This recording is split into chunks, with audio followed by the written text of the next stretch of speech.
Hey, Angel fans, we continue our roster recap, and we're looking at the outfield today. What's Taylor Ward's status? How many games will Mike Trout be in center field, and will he play a complete season? And what does the signing of Aaron Hicks mean for Mickey Moniak, but more specifically for Joe Adell? Let's get started. It's time to get locked on with Mike and John, and this is Locked On Angels. You are Locked On Angels, your daily Los Angeles Angels podcast. Part of the Locked On Podcast Network, your team every day. Thanks for making Locked On Angels your first listen of the day. You can find us anywhere you get your podcasts, including Apple Podcasts, Spotify, and SiriusXM by searching Locked On Angels. And if you'd like to give back to the Super Halo Bros for all the Super Halo content, here's some things that you can do. Leave us a rate and a review on Apple Podcasts. If you're watching on YouTube, hit that thumbs up button. And if you're not subscribed already, please subscribe and become a Locked On everydayer. And whether you're watching or listening, come on over to YouTube, leave a comment. It's one of the best ways to get in touch with us and be a part of the conversation. And today's episode is brought to you by FanDuel. You can make every moment more. And new customers join today and you'll get $200 in bonus bets if your first bet of $5 or more wins. Visit FanDuel.com/lockedon to get started. Next time I do a solo show, it's going to be Locked John Angels. That's what I'm talking about. You accidentally stumbled upon one of the greatest jokes I think the show will ever have. Locked John Angels. Locked there you go. John Angels. Thanks for being here, everybody. Happy Monday to you, and thank you for making Locked On Angels your first listen of the day. You've got the First Brothers here with you, a.k.a. the Super Halo Bros. My name is John, and that's my brother Mike. And my name is Mike, and that's my brother John. Hey, we're here 5 days a week, all the way through the 2024 season, so we're happy to be here with you. Listen, I know I said that Mike and I were either going to be really excited or really heartbroken, but just full disclosure, we are recording this before the Super Bowl. So yeah, future you who knows the result of the Super Bowl, be gentle, be kind. Because as of this moment, Mike and I are living in the past. So the world is our oyster and the Super Bowl is still up for grabs for us at this point. Do you hear my voice? I'm still getting over a stupid cold, and my voice probably is going to be even worse after the Super Bowl, depending on if the Niners win or lose. So yes, we're speaking to you from the past, but we have a lot of present talk to talk about today, don't we, Johnny? Absolutely, Mike. We're continuing our roster recap. In case you missed it last week, all 5 days we covered the infield, and now we're headed out to the outfield. And Mike, I think it's super important for us to start with a guy who's on everybody's mind this season, Mike Trout. Let's talk about Mike Trout. Johnny, this is he's the epitome of this phrase. If he's healthy, watch out, right? Because 100%. When Mike Trout is a healthy ball player, he is the best ball player on the planet. And I think that this could be a good year for him if he's healthy. Now, Trouty hasn't played more than 119 games since 2019. He played in 82 games last year before he broke his hamate bone. And this was tough, Johnny, because Trout said he felt good. He felt good physically. He's got and done a lot of work, got a lot of help around him. But a bone, and in your hand specifically, is just not something that you can prevent. It was one of those things where when it happened, we all went, oh, again. And it wasn't like he was running bases, right? It wasn't like he was pulling up a hammy. It was something he just couldn't prevent. I got to say, you know how much Mike Trout loves golf. Yeah. And he even opened his own course and whatnot. The hamate bone fracture is a common golfer injury. Right. So, Mike, maybe lay off the golf a little bit there, my friend. That's for retirement anyway, right? That's not for now. That's for retirement. Johnny, in those 82 games that Trout did get in, he slashed .263, a .367 on base, .490 slugging, and an .858 OPS with an OPS plus of 131. Even with a .263 batting average. Yeah. He's got an .858 OPS and a 131 OPS plus. Good grief. 31% better than league average, even with a .263 batting average. A bad Mike Trout season will net you $30 million, right? Yeah, a bad Mike Trout season is your favorite player's best season. Let's say that. Right. Yeah. One of the things that was noticeable last year, and it's been noticeable the last few years, is Mike's I almost said it both. Mike's strikeouts, Mike's Trout. Mike's strikeouts seem like they're going up. According to FanGraphs, he was striking out at about the same pace he's been striking out the last 3 years. So they weren't going up. But if you compare him to 2019 Mike Trout, his K percentage has gone up. In 2019, it was 20%. And last season, Johnny, it was 28.7%. So it has increased in the last 3 years, but in the last 3 years, he's been about 27 to 28 in his K percentage. So if you've noticed, like, it feels like he's striking out a lot. That's true, but not necessarily year to year. It's been a big gap, almost 4 years since he's not struck out as much as he has recently. Mike, I think the big question here is that a sign of regression or lack of playing time due to injury.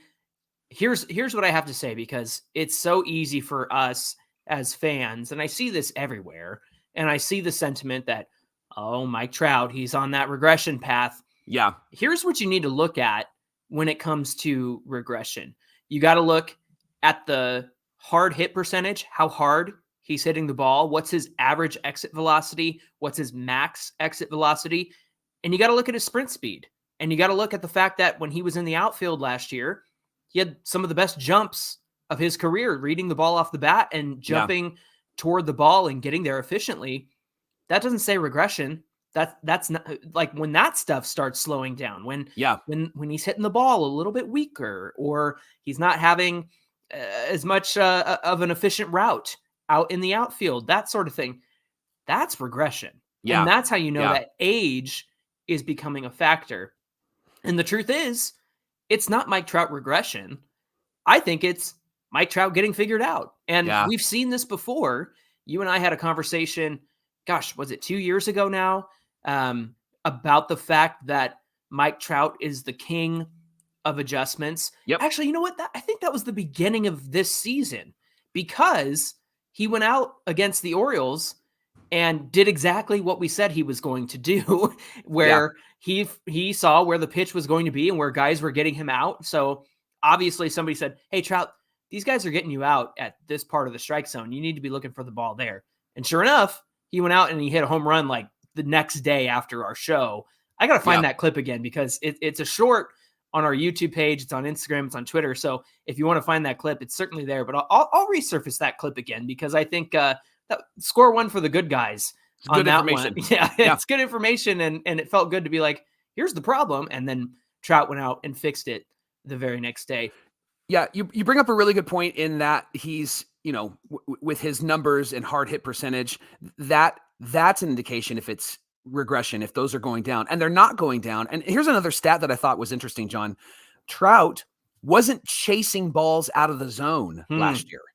72% of his swings were in the zone and 22 were outside of the zone.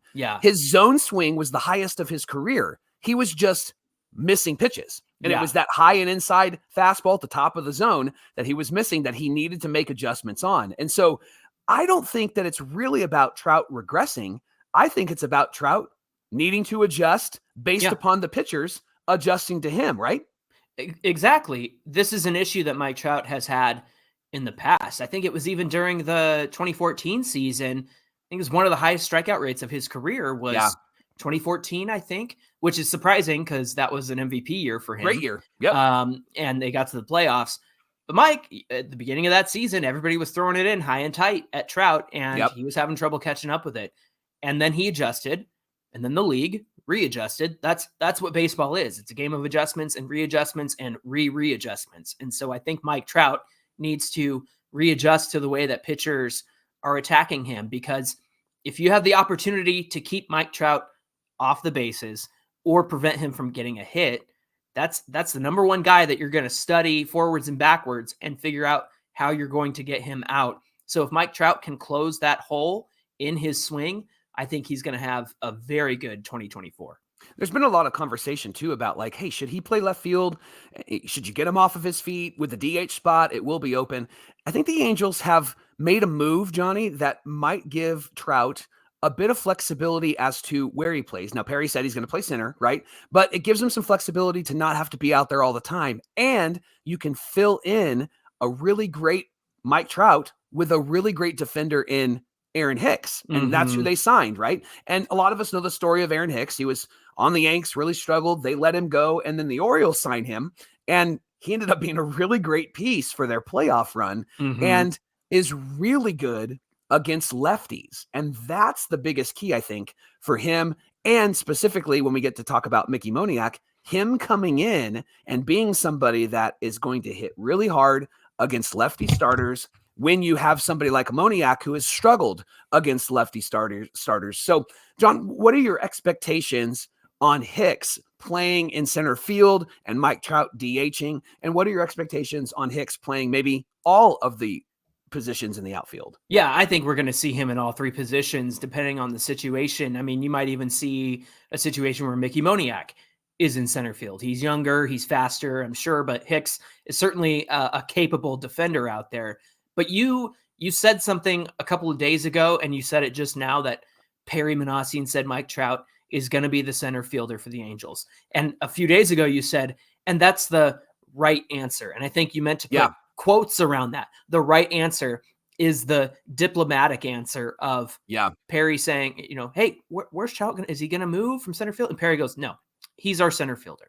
Yeah. And I like the way that he shut that down, because you don't make that decision without consulting with Mike Trout this season. And there will come a time where that conversation needs to happen. But you go back and look at Trout's defensive year last year, shockingly, one of the better defensive years he's had in center field. So he must be feeling good. His body must be feeling great. And whatever he's doing to keep himself healthy is working. Again, like you said, the hamate bone, freak accident. You can't control that. It's just going to happen. Now, I think the procedure is they just remove the bone entirely, so that won't be a problem anymore. But regarding Aaron Hicks, Mike, I think when you have a situation where you need somebody to come in against a lefty, he's going to be available. And you're right, Mickey Moniak, as much as we've cheered for him and we're excited about him, struggles against lefties, the lefty-lefty matchup. Somebody else who struggles against lefties is Joe Adell. So I don't expect that he's going to be in there against lefties very often either.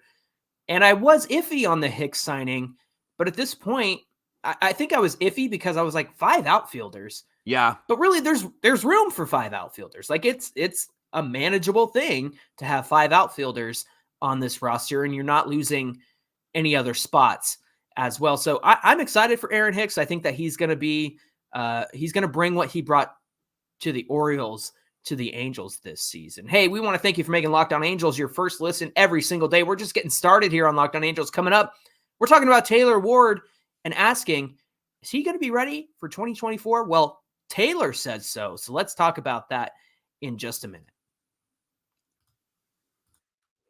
Hey, today's Locked On Angels is brought to you by FanDuel. You can enjoy the games that you watch, and you can win some extra cash with FanDuel. So it's a win-win. FanDuel is a great betting app that gives you all the clarity and help that you need.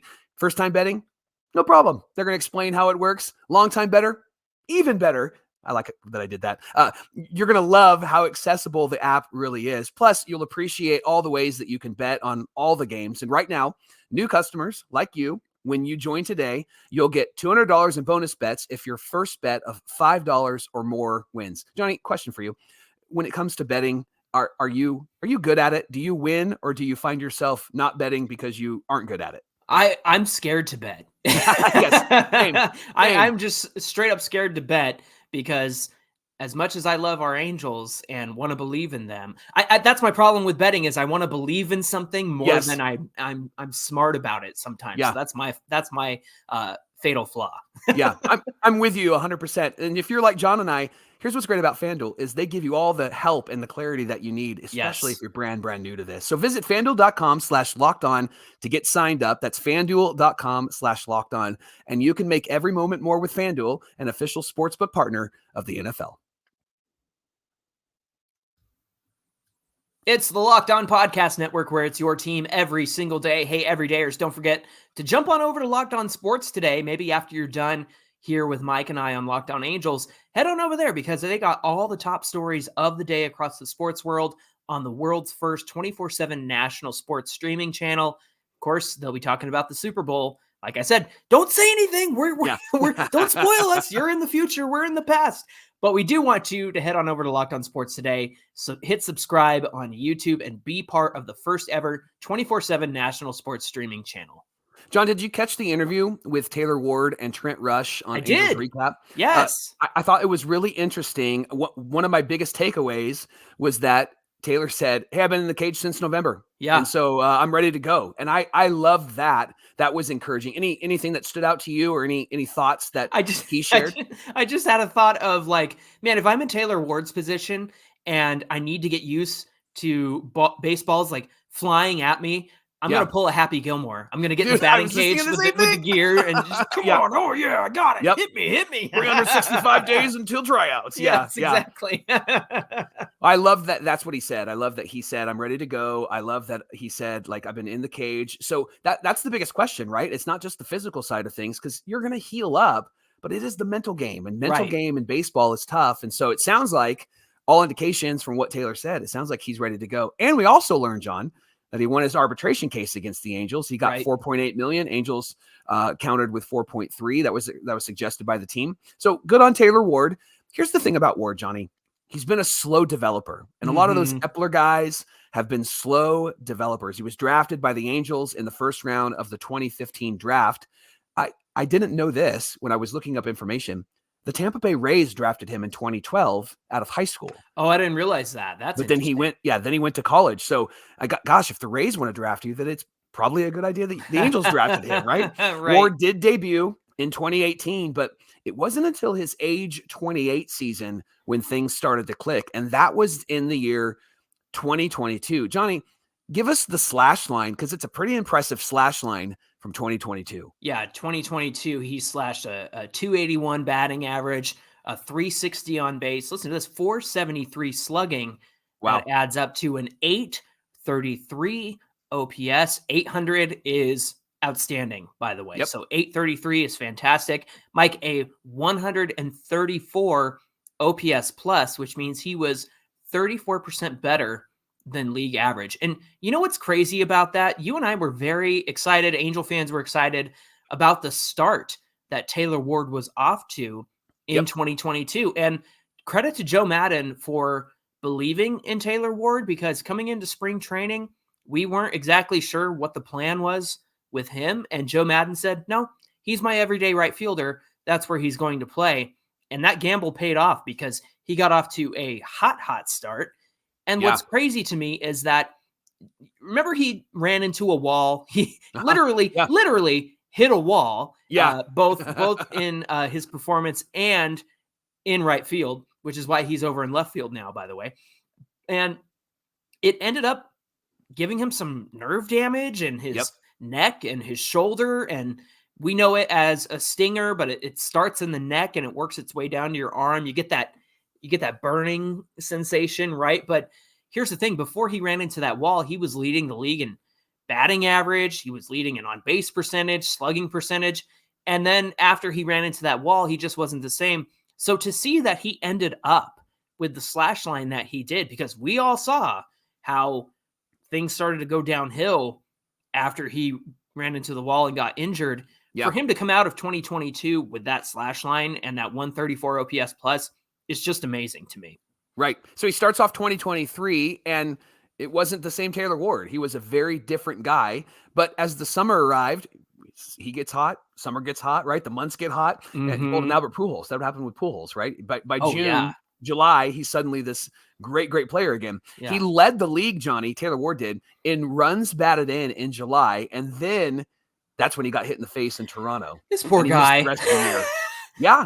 He gets stuff thrown at him and he runs into stuff. He throws himself at stuff. Like, just good grief, man. And he ended up missing the rest of the year. And up until that point, Ward was slashing a 253 batting average, 335 on base, a 421 slugging, and a modest 756 OPS, a 105 OPS plus. But he had 14 home runs, Mike, and had 47 RBIs up to that point. So coming off this injury and coming into 2024, what do you expect from Taylor Ward? Well, I think there's a couple of things that we need to watch. First, last year, Ward improved his K percentage. It went from 21.3 to 19.6. So he wasn't swinging as much and missing as much. Second, Ward swung at more pitches in the zone. We talked about Mike Trout doing this. Ward was doing it as well. Last year, 68% of pitches he swung at in the zone, 66 the year before. But here's why his numbers were lower than the previous years. His walk rate, Johnny, was down, and he swung at a lot more balls out of the zone than he did in previous years. And so those are two things that really affected his batting average and his slash line last season. I think that's a number of things playing into that, Mike, including the emphasis that Marcus Thames put on swinging at pitches in the zone. I think it just made everybody much more aggressive. It certainly paid off in some respects. I mean, the Angels were they were in the top 10 and hitting home runs last year, but you got to make adjustments, and you got to know when the right moment to swing is and when the right moment to take a pitch is. And with Taylor Ward, perhaps there was an element of knowing what he did in 2022 and wanting more of that and pressing a little bit more, because you're right, the patience was way different. You and I, during our first season at Locked On Angels, were blown away at Taylor Ward's eye at the plate. Yeah. And that seemed to go away. And it was a big question for us this season was, how come he's not as patient, or how come he's not seeing the pitches as well as he used to? So I think that's the result of, one, pressing, and then two, the Marcus Thames approach of hitting at pitches in the zone and trying to crush those for a home run. I think it led to him being a lot less patient in 2023. Tell me what you think about this FanGraph projection. 263 batting average for Taylor Ward, 347 on base, 450 slugging, 797 OPS with a weighted runs created plus of 118. Is that a classic Taylor Ward season, or do you think that you would take the over, that we might see the Taylor Ward of early 2022? No, I'm looking at that slash line. And if that's over the course of a full season, that seems right in line with what I think Taylor Ward can do, because you've got that 450 slugging. He's going to hit you some doubles and triples and home runs, and a 263 average. I think that's actually pretty accurate to me. I'm not a fan of projections. I think that they're helpful, but sometimes I'm just like, get out of here. This one, I'm really impressed. I think it's right in line with what Taylor Ward is going to do this season if he gets a full season with the Halos. Yeah. Because that's another question I want to bring up, Mike, is you and I have talked about this before. If anybody's on the move in this outfield for a trade or whatnot, to me, it's got to be Taylor Ward. I know that a lot of people like the production that he's brought. At the same time, I think if anybody's expendable, it's going to be him, because you have teams that really want a guy like Taylor Ward and specifically want Taylor Ward. And you also have guys in Mickey Moniak and Joe Adell who have years ahead of them and years of control ahead of them. And I will say this, I know that there's some concern about like, well, they brought in Aaron Hicks. Does that mean they're going to dump somebody or trade somebody? Not for a one-year deal guy. Not, and that's totally short-sighted if they do bring Aaron Hicks and send off one of these outfielders. So in my opinion, I don't think that they will make that move unless it's like a trade deadline move. The only way I see somebody getting moved in that outfield is if they spring for Cody Bellinger. And at this point, I don't think the Angels are going to do it. But if there was a moment where they would consider moving somebody, I think it would have to be for Bellinger, in my opinion. Yeah, I agree with you. I think that if you're going to trade a piece, Taylor Ward is probably the sexiest piece, right? Because he's got some years of arbitration still left, and he's an established major league player. He's got a track record, yeah. And you don't have that with the next two guys we'll talk about here in a minute, Moniak and Joe Adell. But I think that the track record really is beneficial for, because teams that will want him are going to be teams that are competitive, that are in a playoff race. Yes. And they're going to have the pieces, right? They're going to have the rookies or the minor league guys to be able to trade for a piece like Taylor Ward.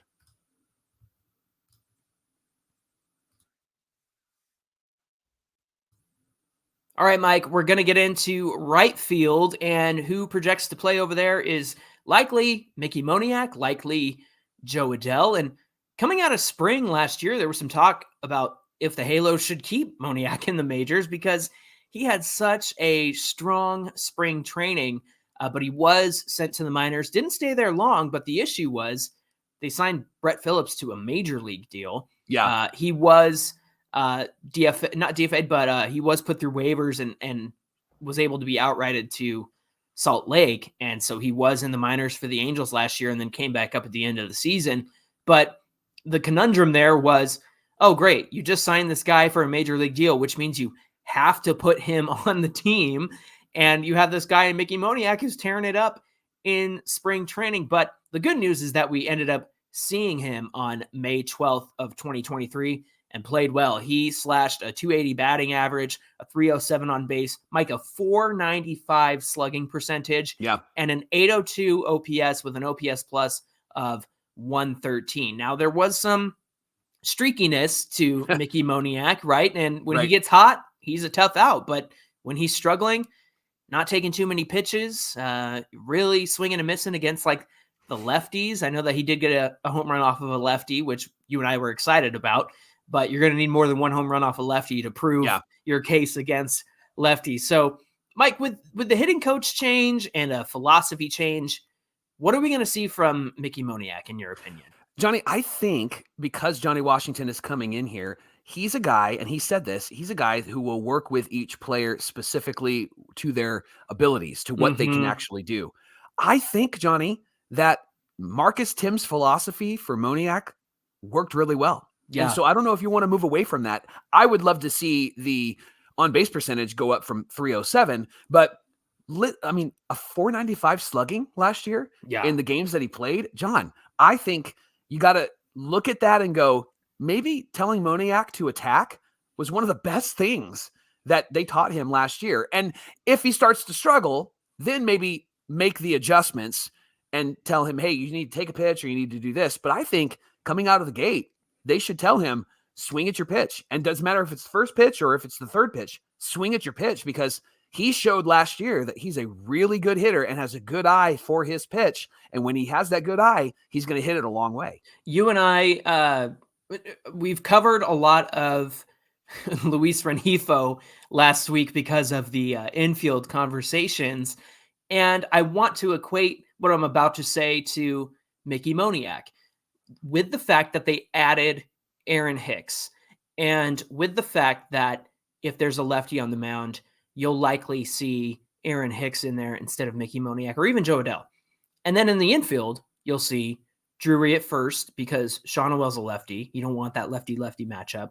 You'll see Rengifo at second because as a switch hitter, he hits lefties very well. So here's what I'm saying. The Angels have the ability to make all of these guys look really good if they play the matchups. Because think about it. If Mickey Moniak is seeing less ABs against the lefty through the course of the season, and he's hitting against righties, and you think about that for the Rengifo case where he's facing lefties a lot, and like their stats are going to look outstanding, Mike. Right. And I think what I'm trying to say is the Angels have the versatility and the ability and the pieces to move around to make all of these guys look really good at the end of the day, right? Yeah. And you brought up Joe Adell. I think he needs a really good opportunity, and I think he needs to look really good. And they need to set him up to win. John, Adell last year in AAA had a full year, and you and I have been asking for that. Fans have been asking for that because he needed the time, and he proved that time helped him to become a better hitter and a better defender. His slash line last year, 273, 375 on base, 586 slugging, and a 961 OPS in AAA with 27 home runs, 57 RBIs, John. What a year he had. It was amazing. If the A's end up playing in Salt Lake while they wait for Vegas, Joe Adell is going to be an MVP with 60 home runs because we're going to face the A's in Salt Lake. Mike, he needed a full confident season in the minors to work out the mental blocks in his head. You could watch it from your TV or from on your couch watching your TV. You could see the mental frustration and the mental blocks in Joe Adell's head when he's at the plate or in the outfield in like 2022 and 21. Like, I don't think you could physically feel it more than you could with Joe Adell. And he needed a confident season where Stella gets her groove back. Joe Adell gets his groove back, right? And thank you. And for him to put up that slash line in AAA is huge. And we know the numbers are inflated. We understand that, but it's still got to feel pretty dang good to hit a slash line like that and hit that many home runs, 27. And to me, I think when you build up your confidence like that, then you're ready for the major leagues. And I think in the short time we saw him, unfortunately, he had an oblique injury. we saw that confident Joe Adell. So that's who I want to see this season. I want to see a confident Joe Adell. Yeah. And they got to give him an opportunity, Mike. He's played 16 more games than a full season of baseball across, 20, 21, 22, 23, 4 years. It's taken 4 years for Joe Adell to play one full season of Major League Baseball. And that's not enough. It's basically been his rookie season for the last 4 years. That's my opinion. Yeah.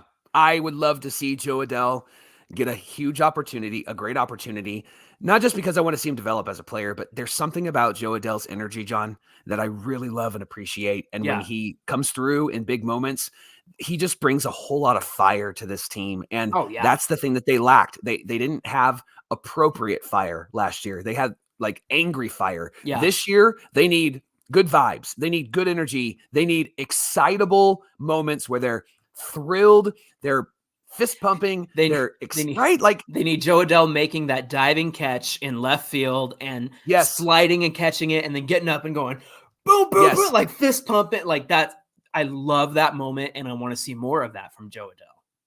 Absolutely. Hey, thanks for making Locked On Angels your first listen of the day. Remember, Everydayers Locked On has launched the first ever national sports 24/7 streaming channel on YouTube. Locked On Sports Today is here for you 24/7, covering the top sports stories of the day with local experts of Locked On, plus our national shows covering every league. Go to Locked On Sports Today on YouTube and subscribe to the first ever national sports 24/7 streaming channel. Hey, give us a follow on Twitter at Locked On Angels and at Super Halo Bros on Twitter and Instagram. Listen, if something happens and you're waiting between episodes, but you want our immediate thoughts, we'll either be posting a video here on YouTube if you're watching, or we'll just be tweeting and sharing our thoughts about what the Angels have done. So if something happens, be on the lookout for us on social media. Whether you're watching or listening, come on over to YouTube, find today's show, get in the comment section and hit that like button on your way to the comment section. It's the best way that you can help us out and the best way to reach Mike and I and have a conversation about the Angels with us. Mike, again, I know that we're in the past, so tomorrow all bets are off. You can make fun of us or you can celebrate with us when it comes to the Super Bowl. Mike, we've before we get to the pitching and the starters and whatnot, what do we have on deck for Tuesday's show? You and I are going to put together our lineups, who's leading off, who's hitting cleanup, who's batting ninth. We're going to share that with you on tomorrow's show, but we'd also love in the comments you to give us your lineups because we would love to share that with our Locked On Everydayers. So join us as we put our lineups together before we talk about the pitchers tomorrow on Locked On Angels. I'm looking forward to that conversation. We hope you'll come back and join us. Until then, my name is John, and that's my brother Mike. And my name is Mike, and that's my brother John. Thanks for being here with us, and we'll see you back here on Tuesday. Tony Phillips leads off for me. Batting second is Gary DiSarcina. Batting third is Mo Vaughn. No, not Mo Vaughn. Wally